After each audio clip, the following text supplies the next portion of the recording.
Last 1 week is the most crucial time for your NEET preparation because this is the crux of your entire preparation, your entire hard work you have been putting since 1 year or 2 year and since the time you have been preparing for NEET. So hey everyone, this is Kanan Singh, currently MBBS student at a government medical college, and I'm going to tell you what I did in the last 1 week before my NEET exam. So basically the main idea of this last 1 week before your NEET exam is to go through everything. You have to go through all of it or at least most of it at least once, ताकि paper में जाके you have that feeling, oh ये तो एक दिन पहले revise करा था, oh ये तो 2 दिन पहले देखा था, oh I've just seen this 3 days back, ये वाला माइंडसेट होना चाहिए. So you have everything in front of eyes in a fresh way. सब कुछ जैसे होता है ना, आंखों के सामने से एक बार निकाल लेना, वो वाला चीज़. So let's talk subject wise. Okay, first will go for bio. देखो बायो में you have to do this very fast rapid reading of both the NCERTs very fastly. Right now you don't have to focus on analysing thing, इस line का मतलब क्या है, इस line का क्या है. No no no, you don't even have that amount of time to go for. अभी फटाफट जल्दी से सारी एनसीईआरटी की लाइन्स को, डायग्राम्स को, मार्किंग्स को, टेबल्स, वॉट एवर्स जो भी है, बोल्ड हाईलाइट, सबको ऐसे देखो कि हाँ ये है, ये ठीक है, okay okay. Do this fast reading. Okay, the next important thing, MCQs तो करते रहो. हर दिन 50 से 100 एमसीक्यूज करते ही रहो, करते रहो, करते रहो. तो okay, next moving on to chemistry. Chemistry में we will talk about organic chemistry. Organic chemistry में सारी reactions go for them from NCERT और योर मॉड्यूल्स और योर आपके जो भी आपके नोट्स है, कुछ भी सारी रिएक्शंस को एक बार गो थ्रू कर लो, स्पेशली नेम्ड रिएक्शंस. ओके, सारी रिएक्शंस को गो थ्रू कर लो. The next talking about inorganic chemistry, that is very similar to bio.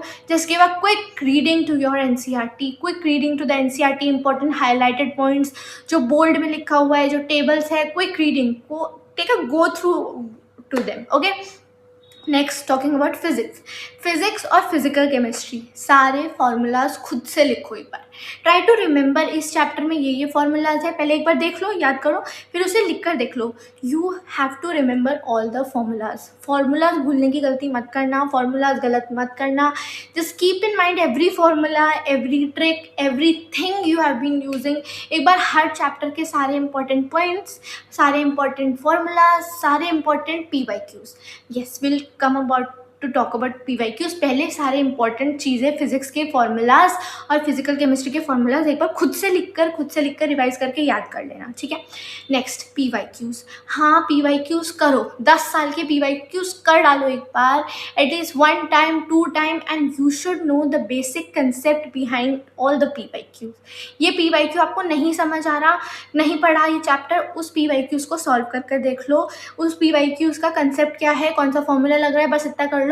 Paper में सेम टू सेम या सिमिलर क्वेश्चन जरूर आ जाएगा. Okay, then next important thing, अपने आप को ट्रेन करो उस 2 से 5 वाले टाइम पर.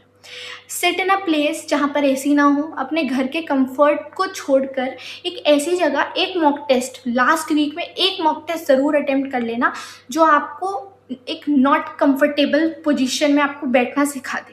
आपको एग्ज़ाम सेंटर पर ज़रूरी नहीं है कि बहुत अच्छा एग्ज़ाम सेंटर मिले, वहाँ पर एसी चल रहा हो, फ़ैन चल रहा हो, वहाँ की सीट कंफर्टेबल है. No, just prepare yourself कि आपको वहाँ पे एग्ज़ाम प्रेशर से भी डील करना है, गर्मी से भी डील करना है, बहुत गर्मी हो रही होगी, ये वो सब कुछ. तो आपको 2 से 5 वाले टाइम पर एक बार एक मॉक टेस्ट देकर देखो जिसमें you have to turn your fan of.